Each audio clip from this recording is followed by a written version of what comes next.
Dili sa atong gibasa sa Psalms chapter 3 verses 1 to verse number 6. This is what we call the book of Psalms or the Psalms of David. Sa Bisaya pa, ang mga salmo, mga awit, mga awit ni David. O dili sa chapter 1 verses 1 to verse number 3. Diya sa verse 1 nagaingon, blessed is the man. Kung ni ang uluhan sa mensahe, no? Karang sa verse number 1. Ang title sa message tonight, the blessed man. Ang bulahan ng tao, no? So adunay three important thing atong tanawon nini nga passage verses 1 to verse number 3 about the blessed man. Kining tao nga bulahan. Na-expression sa bang pastor nga madunggan ako, maingon din sila pag tayo madawat, maingon din sila nga pagkabulahan. Sa ato pa, nasa'y nadawat nga panalangin bago sa pagkabulahan. O ang Kristohanon, mo ni ang dapat nato nga isulti kung natin madawat. Amen? Pagkabulahan. Because, dili man kita deserving. Dili ta angayan nga naatay dawaton. Kung natin madawat nga panalangin sa Dios, ang ato rin kasulti, pagkabulahan. Amen? Kaya napili ta nga kita'y hatagan. Amen? Para sa ng sa kalibutan na sila'y raffle, di ba? Perting daghanang mga tao, isulat ang ngalan, naka-entry. Unya, sagulon, i-mix maayo. Unya, bunuton. Swerte na lang ang term sa kalibutan. Swerte na lang sa kadaghan ninyo nga mabunutan ang imong ngalan, di ba? Pero sa ato nga Kristohanon, wata nag-depindi din sa swerte. Amen? Kaya ang swerte, yan lang sa kalibutan. Sa Kristohanon, bulahan. Blessed. Blessed is the man that walketh not in the counsel of the ungodly. So, tanaw na to ang the blessed man. Ang tao nga bulahan. Unsa may buhaton aning tao nga bulahan. So, dili sa verse 1, the Bible says, blessed is the man that walketh not in the counsel of the ungodly. So number 1, the blessed man avoids. Ang bulahan nga tao galikay. Unsa may iyahang likayan? Yung pa sa Biblia, walketh not in the counsel of the ungodly. Dili data maglakaw sa tambag sa tao nga dili Dios nun. Usay na kay amigo, mutambag sa imuha. Usay na kay amiga, mutambag sa imuha. Pero yun sa Biblia, dili ta maglakaw sa tambag sa dili Dios no. Nakadisting na ba muna yung tao mitambag sa inyo ha? Kaya ramdom ko, nakadungog kong istorya, ingon ang iyang silingan nga, bibiyaan din ka sa imong papa. Kabalo kung sa'y tambag niya, ingon din siya nga, ako pa rin mo, ingon na sumbagod. Kulatahon naman yung umahan. Pero ingon sa Biblia, dili ta maminaw sa tambag sa dili, Diyos na. Naunsa pa rin nga tambag ang atong paminahon. Paminahon na to ang tambag sa unsa, Diyos na. Kaya kung palahubog ang mutambag sa imuha, tambagan yung kanya o dili maayo. Munang ayaw paminaw sa tambag sa dili Dios nun. Adto gyud ka sa Kristohanon, pangita gyud Kristohanon, pangayo og tambag kung mahimo mga ikag tambag sa pastor, sa alagad sa Dios. Pastor, sa may among buhaton ani, mo ni ang among problema. First of all, ato ginangiampo sa Ginoo. Amen. Kaya ang Ginoo muhatag sa tuwag wisdom unsay atong buhaton. Pero ang Biblia nagpahimangno sa tuwa, the blessed man avoids. Unsa man ang likayan? Unsay likayan nato? Counsel of the ungodly. Pabantay. Bisan pag imong mama mo tambag sa imuha. Bisan pag imong papa mo tambag sa imuha. Kung dili sila Kristohanon, balansiha ba pag-ayo ilang tambag. Kaya basin, pag uli ni mo, kaya nag-away mo sa imong bana, maingon imong papa nga, biyain na na. Ayaw pagdalit-dali ang desisyon na na. Basin tambagan kasi imong mama nga, biyain na imong bana, wala pulos nga bana. Ayaw sa pagdalit-dali ang desisyon. Iampo sa Ginoo. Pero ingon sa pulong sa Dios, dili kita maminaw o maglakaw sa tambag sa Dios no. Kanya sunod, kung sa pa i-avoid sa blessed man, the blessed man avoids the counsel of the ungodly. Sunod, nor standeth in the way of sinners. Dili dayta mo barog. Man ta dili mo barog sa dalan sa mga makasasala. So, ang Kristohanon, ang blessed man, mo-avoid siya sa way of sinners. Dalan sa mga makasasala. Kinsa may mga makasasala? Siguro na tayo mga classmate, mga bad influence, o ba nung kuyog ta, kay mang-disco ta? Yung ganahan sa ka mang-disco. Ingon sa Biblia, mo-avoid ka sa way of sinners. Tara, kuyog ta, magkating classes ta. Ingon sa pulong sa Ginoo, mag-avoid ka sa way of sinners. Kuyog ta kay aga mo mga to, kabalon sa inyong plano, no? Natay birahan atong birahon ang buhok. May mga batanon ingon ana ang plano. Natay birahan kulatahon na to. Po lagi ngipo na to. Kapangan na to. Pero sa pulong sa Ginoo, nor standeth in the way of sinners. Bisan gani ang pagbarog. Ang pagbarog lang ha. Dili gitugot sa Ginoo nga mubarog ka sa dalan sa makasasala. Sa mo taguban ka. Amen? Nor standeth. Pananglitan na nag-inom. Ingat sa pulong sa Dios, ayaw pagbarog din ha. Hawa diha sa na nag-inom. Amen? Bisan lang ang pagtindog. Basta mo ko nag-inom. Pero yun sa pulong sa Ginoo, ayaw pagtindog sa dalan sa makasasala. Ang pagtindog pa lang, ginadilit na sa Diyos. Kung ngay nanigarilyo, hawa din ha. Kaya nanigarilyo din ha, hawa. Kaya yun sa pulong sa Ginoo, di ka mo barog sa dalan sa mga makasasala. Yun sa pagkisunod, the blessed man avoids. Una, counsel of the ungodly. Ikadua, way of sinners. Ikatulo, nor sitteth in the seat of the scornful. Di po ka mulingkod sa lingkuranan sa mga bugal-bugalon, mga yaga-yagaon, lingkuranan sa mga bastos. Ingon sa pulong sa Diyos, ayaw lingkod uban nila. Nor sitteth in the seat of the scornful.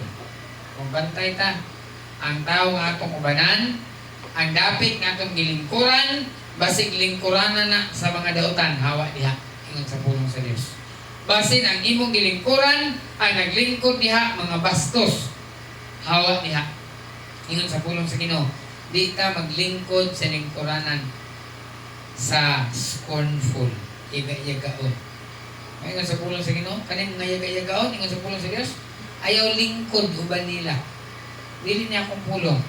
Na kay classmate nga yaga-yagaon, na kay classmate nga bastos, ingon sa pulong sa Diyos, ayaw pag-uban nila, ayaw paglingkod uban nila, ayaw pagkaon uban nila. Kung mahimo, ayaw kig-uban sa ila ha. Ay dili gid na maayo. So Kristohanon, the blessed man, una? The blessed man avoids the ungodly, counsel the ungodly, way of sinners, seat of the scornful. And then next verse number 2, the Bible says, but his delight. The blessed man, yung pasapulong sa mga, ang iyang kalipay na sa balaod sa Diyos. Amen? Kung sa mga balaod sa Diyos, ang pulong sa Diyos.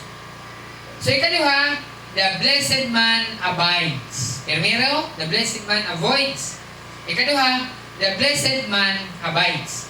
Ang bulahan na tao, nagapabilin. Asa man tamang pabilin?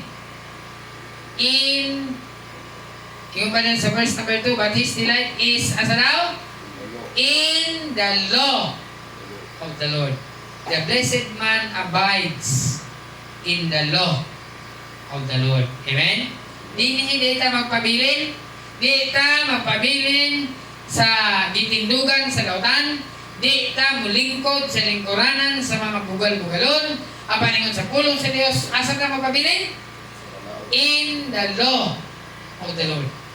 Ang imong paglingkod uban sa makasasala, may pa'y maglingkod ka, magbasa ka sa pulong sa Ginoo. Amen? Ang imong pagbarog uban sa mga taong dautan, may pa'y mubarog ka, magdaig ka sa Dios. May pa'y mubarog ka na mag-ampo ka. Instead, mubarog ka uban sa mga makasasala. The blessed man abides in the law of the Lord. Pabilin ta sa pulong sa Dios. Ingon ba sa book of Psalms, Thy word have I hid in mine heart that I might not sin against God. Ang pulong sa Dios, asa nato itago? Sa atong kasing-kasing. Joshua 1:8, This book of the law shall not depart out of thy mouth. Ikyod nato ni ipahimulag ang pulong sa Dios gikan sa atong bakbak. But thou shalt meditate therein day and night, that thou mayest observe to do according to all that is written therein. For then thou shalt make thy way prosperous, and then thou shalt have good success.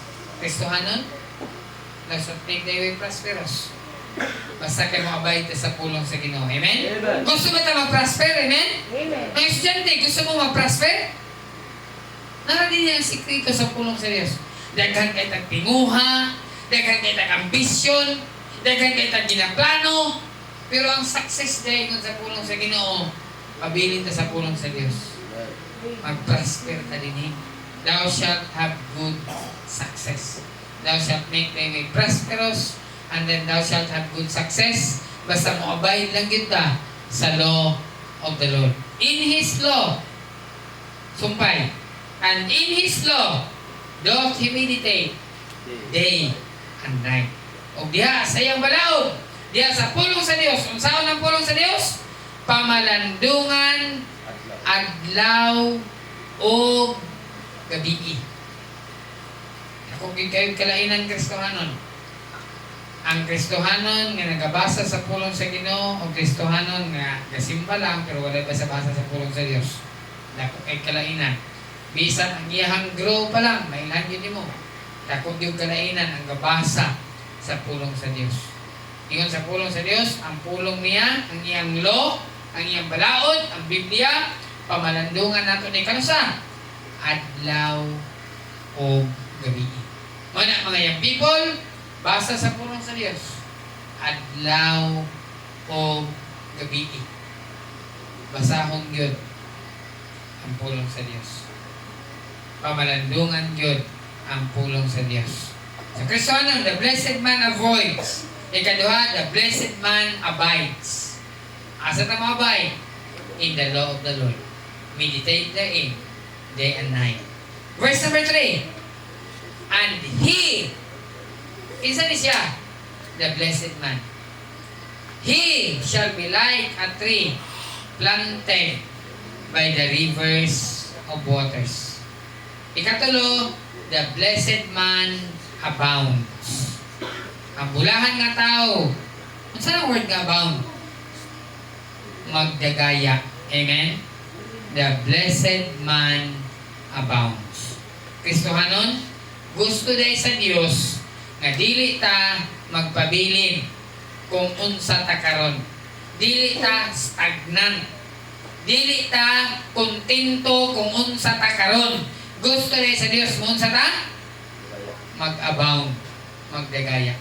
Ingon pa sa pulong sa Diyos, 1 Corinthians 15:58, Therefore, my beloved brethren, be ye steadfast. Dili gusto ang Diyos na magluya ta. Amen? Be ye steadfast. Dili gusto sa Diyos pa-discourage ta. Ingon sa pulong sa Diyos, be ye steadfast. Therefore, my beloved brethren, be ye steadfast. Ano sa sunod? Unmovable. Ano sa unmovable? Dili matarog. Bisan na yung problema, di matarog. Amen? Amen. Na yung mga kasakitan, Di matarong, mahiskot na kita kasakitan. Si Ma'am Eden, gidayon na ito mahinumduman. Amen? Sa iyang kahimtang, dili basta-basta. Maghiskot ka cancer, uy, di nalalim. Maghiskot ka stage 4, uy, critical na yun na. Hopeless na na. Kung unbeliever pa ni sa Ma'am Eden, wala na ni. Tikok na ni ba? Tikok maganing stage 3, pero stage 4, naamang kayo Ginoo. Amen? Unmovable. Di matarog. Bisag na ibalatian, nasa simbahan. Amen? Unmovable. Always, ano daw? Abounding. Ang pagdagaya di ay, ang pag-abound di ay, dili lang ni kay kung ganahan ta. Ingon sa pulong sa Ginoo, always abounding. Kanunay madagayaon. Amen? Kagaya ng hapon nalipay ko, dinhin ay mga batanon na nilhig, naglimpyo sila dinhin. Salamat sa Ginoo. Nag-abound. Amen? Nagdagaya. And gusto sa pulong sa Diyos magdagaya ta. Amen? And I believe, matagusa sa toa, pwede kita magdagaya. Sa buluhaton sa Ginoo, gusto sa Diyos magdagaya ta, mag-abound ta. Di ta magpabilin sa atong kahimtang. Ingon sa pulong sa Ginoo, always abounding in the work of the Lord. Ingon pa sa pulong sa Ginoo, sa verse number 3, and whatsoever he doeth shall prosper. Bisan unsa iyang buhaton. The blessed man abounds. Grabe nga pag-abound sa blessed man. And whatsoever he doeth shall prosper. Bisan unsay iyang buhaton. Unsa siya? Unsa nang prosper? Muuswag yun siya. Bisan unsay iyang buhaton. Magnegosyo siya, maguswag iyang negosyo. Trabaho siya, muuswag siya siyang trabaho. Amen? Dili gusto ang Ginoo nga mag-stagnanta. Gusto sa Ginoo nga mag-abound. And the blessed man abounds. And whatsoever he doeth shall prosper. Kung kabasa ta sa pulong sa Dios, usa ka chapter, dapat mag-abound ta. Ato ng dugangan, duha na ka chapter. Amen? Tulo na ka chapter, mag-abound. Magdagaya mga young people, mag-remind ko sa inyo ang kanunay. Labi ng kabalo mo bubasa, gawas na di mo kabalo mo basa. Ako magaling mga anak, pagkit siguro ni sila kahuman magbasa, sige ko remind na ni sila na pagbasa gid mo Bible. Antod karon. Wa pagyoy sa akong anak, wa pagyoy nagkahuman ani nila basa Bible ba. Pero wag gyud ko ka-fail ani sila remind. Sige ko remind ani sila. Basa gid mo Bible na. Basa gid mo Bible na. Wala gid ako ikabilin sa inyo ha. Basa gid mo Bible. Mga young people, basagin mo sa pulong sa Ginoo. Ayaw gyud ninyo ipahimulag ang pulong sa Dios sa inyong kinabuhi. Mora gyud ni ang mugiya sa atong kinabuhi. Isip mga Kristohanon, di kita mag-grow sa Kristohanon nga kinabuhi. Di kita mag-abound. Di kita mag-abound kung di ta gabasa sa pulong sa Dios. Amen? Pulong din sa Ginoo. Aron magdagaya ta, aron mag-abound ang Kristohanon. Kinahanglan gyud ang pulong sa Dios. Adlaw ug gabi pamalandungan.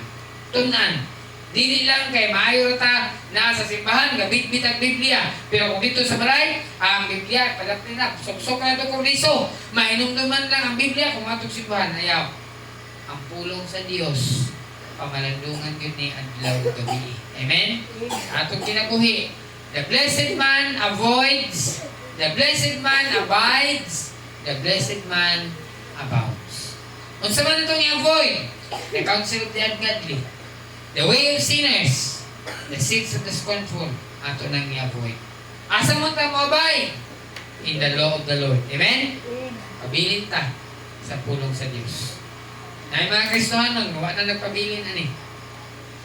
Gikan nga ako naluwas, akong edad karon, andun karon, and in the future, watang ta kabalon sa mahitabo, pero atong buhaton, atong pinakamaayo, ang pabiling kita sa pulong sa Diyos. Amen? Pabiling kita sa pulong sa Diyos. Kunya, mudagaya kita. Di gyud ta mudagaya sa atong kinabuhi. Di gyud mudagaya ang iglesia. Di gyud mudagaya atong family. Di gyud mudagaya ang atong Christian life.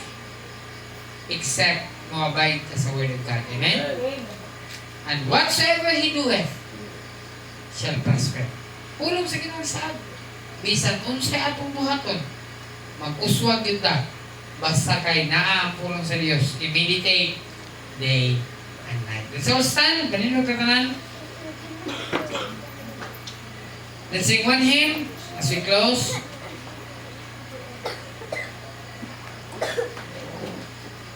More like the Master kang Kristo mahisama unta ko 325. More like the Master. 325. More like the Master I will ever be.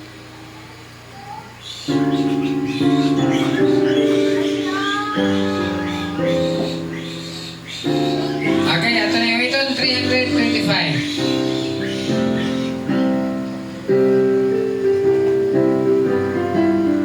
Alright, verse number 1. More like the Master. Ready? Sing. More like the Master I would ever be. More of His meekness, more humility, more zeal to labor, more courage to be true, more consecration for work He bids me do. Take down my heart, would be thine alone. Take thou my heart and make it all thine own. Purge me from sin, O Lord, I now implore. Wash me and keep me thine forevermore. Verse 3. More like the Master I would live and grow. More of His love to others I would show. More self-denial like His in Galilee.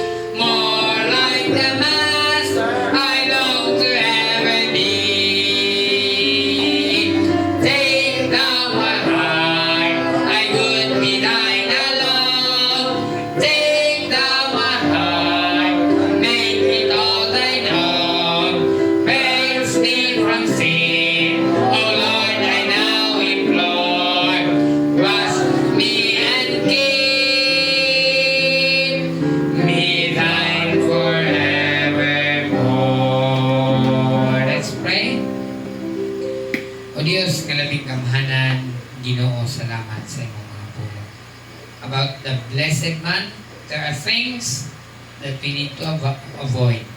O Diyos, tabangin ni, likayan namo ni Ginoo nga mga butang, the counsel of the ungodly, the way of sinners, the seats of the scornful. Tabangin ni Lord nga mo-avoid niya ng mga butangan. And help us to abide in the law of the Lord. Help us to meditate therein day and night. Kung tabangin ni Lord nga mo-abound diya sa imong pulong. Di can we mo-abound without abiding. Lord, imuhang gidisinyo nga mo-abound may Ginoo sa tanan namo nga pagabuhaton, and whatsoever He doeth shall prosper. Salamat din sa iyong pulong. I-bless niyo ang pabilin sa among kasing-kasing sa among una-una. Sa Panginoon sa mga Kristohanon maguli, proteksyon ni kami Ginoo. Ang Ginoo, mga panalangin sa trabaho, negosyo, panginabuhian, labi ng Ginoo, ang mga Kristohanon, yung faithful Ginoo, gapil sa prayer meeting. Okay, tugyan ka ng mga tanan, pinagi sa pangalan ni Jesus. Amen! Mayong gabi.